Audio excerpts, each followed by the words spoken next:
Hello, my dear students. I welcome all of you on WS Academy. This is MCQ session for Science and Technology, especially for the Patwari exam and for all JKSSB exams.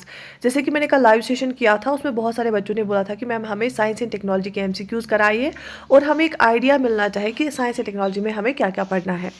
आज हम थोड़ा इस पर बात करेंगे और हम सारे MCQs करेंगे। सबसे पहले आपको पता है जो साइंस एंड टेक्नोलॉजी है ना, साइंस एंड टेक्नोलॉजी लिखा हुआ है आपके सिलेबस में, जो कि पटवारी का सिलेबस है। ओके ये जनरल साइंस से डिफरेंट होता है। जनरल साइंस में जैसे 10th लेवल तक आप फिजिक्स केमिस्ट्री बायोलॉजी पढ़ते हैं, उसमें बेसिक प्रोसेसेस जो होती हैं केमिस्ट्री की, फिजिक्स के बेसिक लॉज या बायोलॉजी के बेसिक प्रोसेसेस, उनसे क्वेश्चंस आते हैं। लेकिन जो साइंस एंड टेक्नोलॉजी है ना, इसमें क्या क्या आता है ये मैं आपको सबसे पहले बताऊंगी। साइंस एंड टेक्नोलॉजी में आपको सबसे पहले बायोटेक्नोलॉजी पढ़ना होता है। बायोटेक्नोलॉजी से क्वेश्चन आएंगे, बायोटेक से। दूसरा नैनो टेक्नोलॉजी से, ऐसी स्पेस टेक्नोलॉजी से। ठीक है, तो ऐसे ये जो टेक्नोलॉजीज है ना, या रोबोटिक्स से।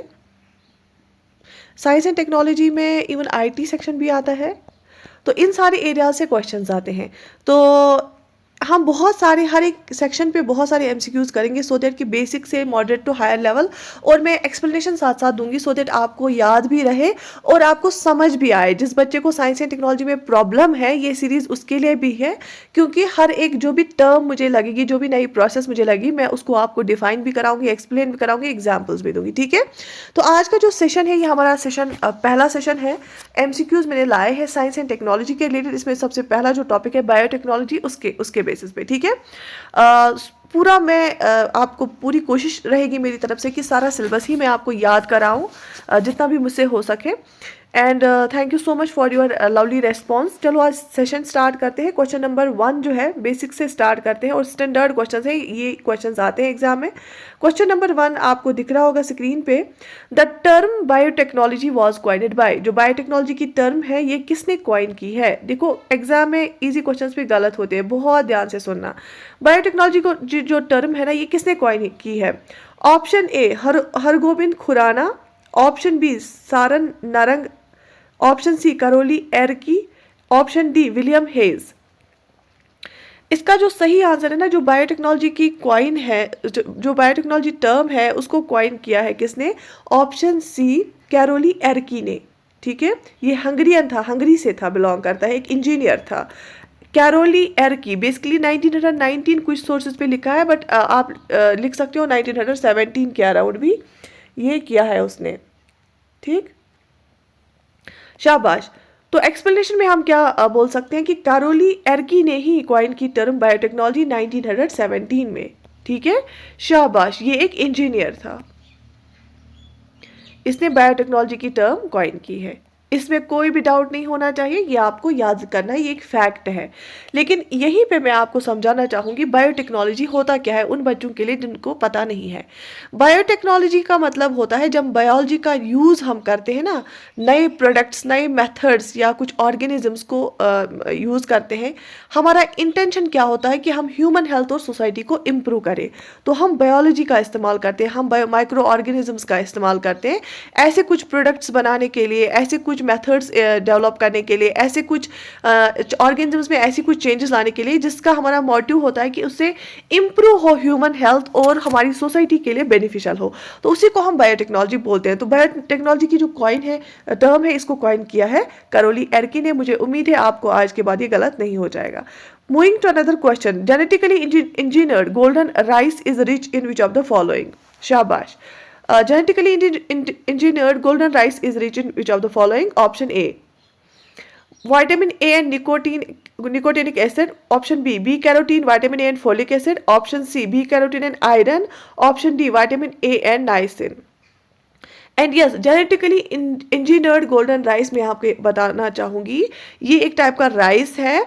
और जेनेटिकली इंजीनियर्ड का मतलब होता है जो इस राइस का हमारा हम सबका जेनेटिक्स होता है, जितने भी प्लांट्स हैं, ऑर्गेनिजम्स हैं, हम सेल्स होते हैं, हमारी बेसिक यूनिट होता है, हमारी बॉडी बनी होती है सेल से, और इन सेल्स के अंदर जेनेटिक मटेरियल होता है। ठीक है, उस वही जेनेटिक मटेरियल डिटरमाइन करता है हमारा जेनेटिक्स कैसा होगा, वो डिटरमाइन करेगा कि हम कैसे होंगे। तो इस जेनेटिक्स को बायोटेक्नोलॉजी में थोड़ा सा चेंजेस लाते हैं, क्योंकि जब ये चेंजेस अच्छे चीज़ों के लिए लाई जाती हैं, कभी क्या हम करते हैं, इस जेनेटिक्स को थोड़ा सा छेड़ते हैं बायोटेक्नोलॉजी से, उससे बहुत सारी डिजीज़ को ख़त्म करते हैं। या कभी हम प्लांट्स में ये इंट्रोड्यूस करते हैं, वो प्लांट्स बहुत ही मजबूत बनते हैं। जैसे यहाँ पे राइस है, इस जेनेटिकली इंजीनियर जब हमने इस गोल्डन राइस को किया, ये किस में रिच होता है, क्यों इसमें जेनेटिक इंजीनियरिंग की, इसमें क्या हम बढ़ाना चाहते थे, तो वही आपको ऑप्शन में देख के सिलेक्ट करना है। And yes, the right answer is option B. इसमें जेनेटिकली जो गोल्डन राइस होता है ना, जेनेटिकली इंजीनियर्ड, इसमें बी कैरोटीन हम ऐड कराते हैं, विटामिन ए और फोलिक एसिड। देखो जो विटामिन ए है ना, यहीं पे पता होना चाहिए आपको। विटामिन ए हमारा अगर इसमें इसकी डेफिशिएंसी हो जाएगी विटामिन ए की, तो इससे नाइट ब्लाइंडनेस होती है। ये हमारी आई साइट के लिए बहुत ज़रूरी होता है विटामिन ए। जो फॉलिक एसिड होता है ना, बहुत सारी औरतों में देखा होगा आपने, उनको एनीमिया होता है, उनको खून की कमी होती है, तो उनको फॉलिक एसिड की भी कमी होती है। जब उनको आयरन की दवाई दी जाती है, उसमें फॉलिक एसिड भी रहता है।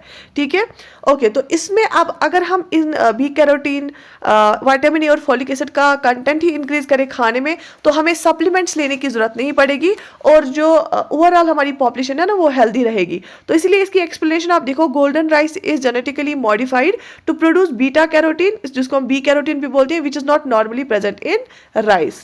ठीक है, शाबाश।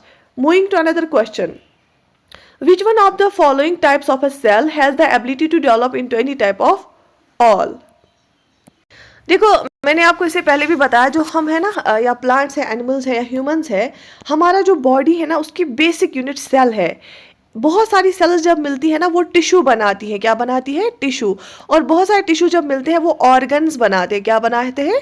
ऑर्गन्स। और बहुत सारे ऑर्गन जब मिलते हैं, वो ऑर्गेनिक सिस्टम बनाते हैं, ऑर्गेनिज्म बनाते हैं। ठीक है, जैसे हम एक ऑर्गेनिज्म है, ह्यूमंस है। ठीक है, हमारे ऑर्गन्स क्या है? हमारे हार्ट होता है, हमारा लिवर होता है, हमारा स्किन होता है हमारा। ठीक है, डिफरेंट ऑर्गन्स होते हैं, और उनके वो टिश्यू से बने होते हैं, और टिश्यू सेल से बनी होती हैं।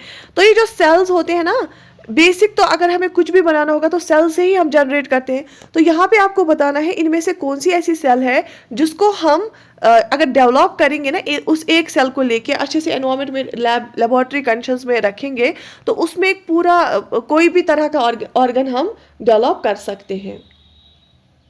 ठीक है, शाबाश। Option A endodermal cell, option B ectodermal cell, option C muscle cell, option D stem cell.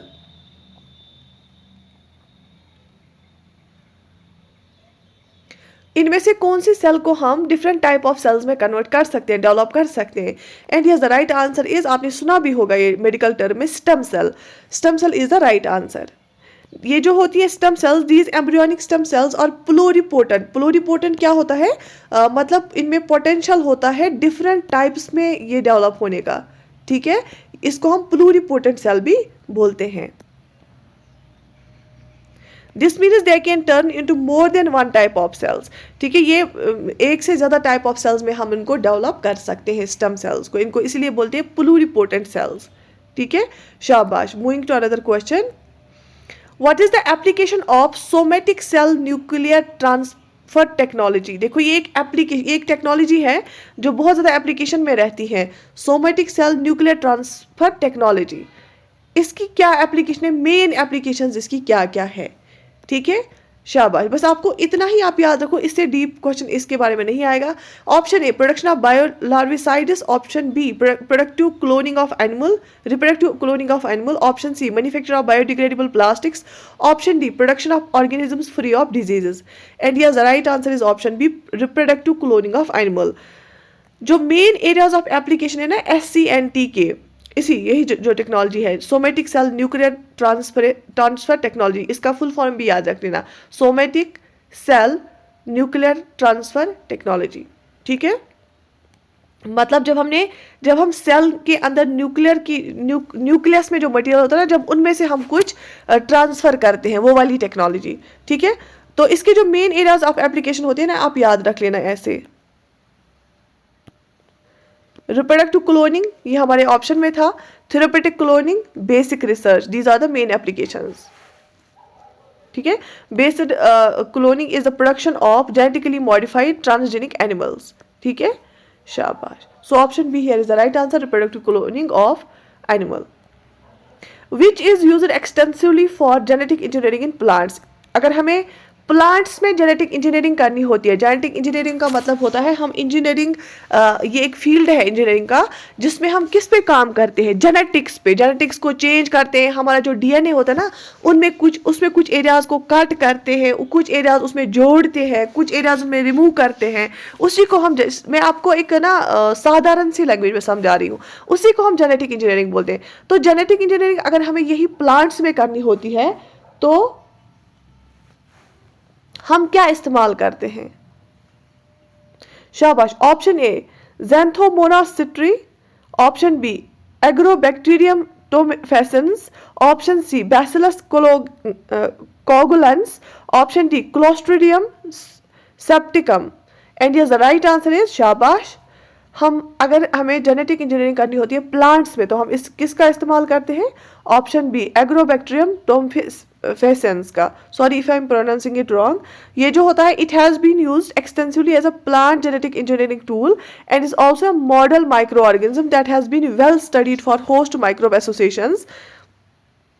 ठीक है, ये एक बैक्टीरियम है, माइक्रो ऑर्गेनिज्म है जिसका इस्तेमाल हम करते हैं। Horizontal gene transfer, cell cell communication and biofilm formation, तो इसका ज़्यादा यूज़ होता है अगर हमें प्लांट्स में जेनेटिक इंजीनियरिंग करनी होती है। Okay, moving to another question. A genetically engineered form of eggplant known as BT eggplant has been developed for.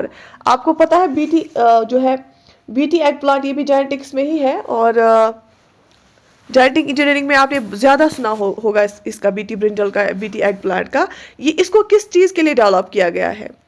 Option A to improve its taste and nutritional values, to make it resistant to drought, to make it resistant to pests and to prolong one's own life. क्योंकि हम जब भी genetically engineering करते हैं ना उसका हमारा intention ही होता है कि हमारा क्या हो इंटेंशन ये होता है जिसमें हम जेनेटिक इंजीनियरिंग करते हैं ना उसका ओवरऑल वैल्यू किसी ना किसी एंगल से उसका वैल्यू इंक्रीज हो। तो हमने अगर BT एग प्लांट बनाया है ये हमने इसमें क्यों जेनेटिक्स में छेड़छाड़ की है? इसका आंसर क्या है? क्या हमें इसका टेस्ट और न्यूट्रिशनल वैल्यू इंक्रीज करना था, या मेनली हमारा ड्रॉट रेजिस्टेंट बनाना था, या पेस्ट रेजिस्टेंट बनाना था, या इसकी लाइफ इंक्रीज करनी थी?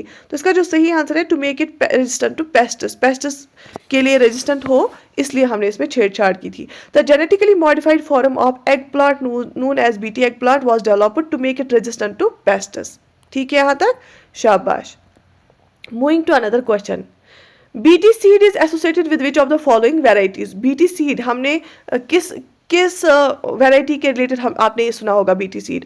Option A cotton, option B wheat, option C oil seed, option D rice. देखो अगर हमें जेनेटिकली इंजीनियर्ड कोई प्लांट बनाना होता है ना, BT कोई भी वैरायटी बनानी होती है, आप खुद से नहीं बना सकते या साइंटिस्ट खुद से नहीं बना सकते, उनको एक बोर्ड से फिर पहले परमिशन लेनी होती है। ठीक है, इसके बाज़ाब्ता प्रोसीजर्स होते हैं, परमिशन होती है, पहले इस पर देखा जाता है कि कहीं ये डेंजरस तो नहीं है, कहीं इससे कुछ नुकसान तो नहीं होंगे, तो तब इसको अलाउ किया जाता है फॉर कमर्शियल पर्पसेस या for on a large scale. ठीक है, सो इसका सही आंसर क्या है? Option A cotton. Cotton variety का जो BT कंटेन्स उसमें क्या होता है? A foreign gene obtained from, ये बहुत इंपॉर्टेंट है, याद रख लेना। जो BT कॉटन है ना इसमें एक फॉरेन जीन लाया गया, किससे? बैसिलस thuringiensis से। ठीक है, इससे लाया गया बैसिलस thuringiensis से एक जीन निकाला गया जो BT कॉटन, जो कॉटन की वैरायटी में डाला गया उसी को हम BT कॉटन बोलते हैं। This bacterial gene genetically introduced into cotton seeds protects the plants from fall army worms and one of the main pests of the cotton. जो कॉटन के आर्मी वर्म्स होते हैं ना, कॉटन में सबसे ज़्यादा नुकसान कॉटन की पैदावार में इसी वर्म से होता है, तो इससे बचाने के लिए उसमें एक फॉरेन जीन डाला गया बैसिलस thuringiensis। ठीक है, एक बैक्टीरिया से जीन निकाला गया। ठीक, तो ये आपको याद रखना है, शाबाश। Moving to another question, who is the father of BT cotton? So the answer is option A Funk, option B Tensley, option C Ernest Berliner and option D Mendel। देखो मेंडल का नाम तो जेनेटिक्स में बहुत ज़्यादा लिया जाता है क्योंकि मेंडल ने जेनेटिक्स के लॉज दिए थे। टेंसली का आपने नाम भी सुना होगा। यहाँ का जो आंसर है ना इस क्वेश्चन का वो है अर्नेस्ट बर्लिनर, क्योंकि अर्नेस्ट बर्लिनर जो है ना इसने आइसोलेट किया एक बैक्टीरिया जिसने मेडिटेरियन का जो मेडिटेरियन रीजन है ना, आपको पता होगा मेडिटेरियन, इटली फ्रांस साइड से, मेडिटेरियन सी जहाँ से है वहाँ पे एक फ्लोर मॉथ उसने मारा इन 1911 में, और उसने उसी से फिर BT डिस्कवर किया क्योंकि जो उसने एक बैक्टीरिया आइसोलेट किया था, इसको लगा कि ये क्या करेगा, ये फ्लोर मॉथ जो है उसको किल कर सकता है, तो उससे जो है कॉटन भी बच सकता है। ठीक, option C is the right answer. So Ernest Berliner isolated a bacteria that had killed a Mediterranean flower moth in 1911 and it discovered BT। ठीक है, तो आपको याद रखना है Ernest Berliner is the father of BT cotton. Got it? Moving to another question. In the following given options which vector is genetic, इनमें से कौन सा वेक्टर हम ज़्यादातर जेनेटिक्स में इस्तेमाल करते हैं, इसमें कौन सा वेक्टर एज अ वेक्टर हम इस्तेमाल करते हैं अगर हमें कोई भी चीज़ मूव करानी होगी, किसी में ट्रांसमिट करानी होगी। Option A transposons, option B plasmid, option D bacteriophage, option D anopheles. And yes the right answer is, आपने बहुत सुना होगा इसके बारे में, plasmid is the answer. The most commonly used genetic vector is a plasmid. It's a small DNA molecule, ये एक छोटा डीएनए मॉलिक्यूल होता है that is present in a cell, जो कि एक सेल में प्रेजेंट होता है एंड कैन रेप्लिकेट, और ये इंडिपेंडेंटली खुद ही रेप्लिकेट भी करता है, वो वाली प्रॉपर्टी भी इसमें होती है। ठीक है, moving to another question. Who discover the first hormone, सबसे पहला हार्मोन किसने डिस्कवर किया?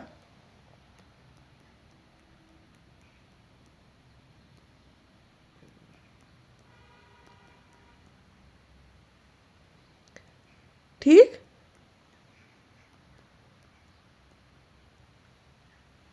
Options are E.H. Starling, option B E. Coli, option C H.E. Harvey and D. Ernest. तो चूज अ करेक्ट ऑप्शन। एक इंग्लिश फिजिशियन था एक, जिसने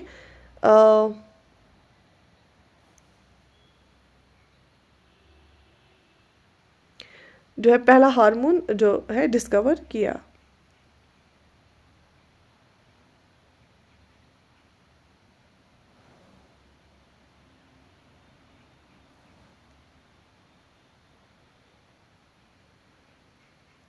so the right answer here is option A. ये दो थे बेसिकली, एक इसके साथ और एक था C Bayliss and Starling, William जो है E.H. स्टार्लिंग उसने किया है। So the English physician E.H. Starling discovered in collaboration with the physiologist W.M. Bayliss secretin the first hormone in 1902, 1902 में। ठीक है, इसने डिस्कवर किया पहला हार्मोन। यहाँ तक क्लियर है? शाबाश। तो आज का सेशन मैं इतना ही रखूँगी, छोटा ही, सो दैट कि मैं पहले रिस्पॉन्स देखूँ आप लोगों का कि आपको कितना समझ आया और कैसा लगा ये सेशन, सो दैट कि मैं पूरा साइंस एंड टेक्नोलॉजी आपको इसी तरह समझाऊँ। एक तो हम MCQs भी करेंगे, प्रैक्टिस भी हो जाएगी, और साथ साथ हम कॉन्सेप्ट्स और फैक्ट्स को भी जानेंगे। ठीक है, I wish you all the best. Do write in the comment section कि आपको ये सेशन कैसा लगा, आपको ये सीरीज़ कैसी लगी, सो दैट कि मैं आपको कंटिन्यू एग्जाम तक ये कराऊं। और आपको जैसे कि मैंने बोला कि मैं उर्दू सीरीज़ भी स्टार्ट कर रही हूँ, इंशाल्लाह प्रैक्टिस कराऊंगी, और मैं चाहती हूँ सारे बच्चों को उर्दू का पेपर क्वालिफाई हो। ठीक है, take very good care of your self, but do write in the comment section कि जो है आपको कैसा लगा आज वाला this today's first session. Okay, अल्लाह हाफिज़।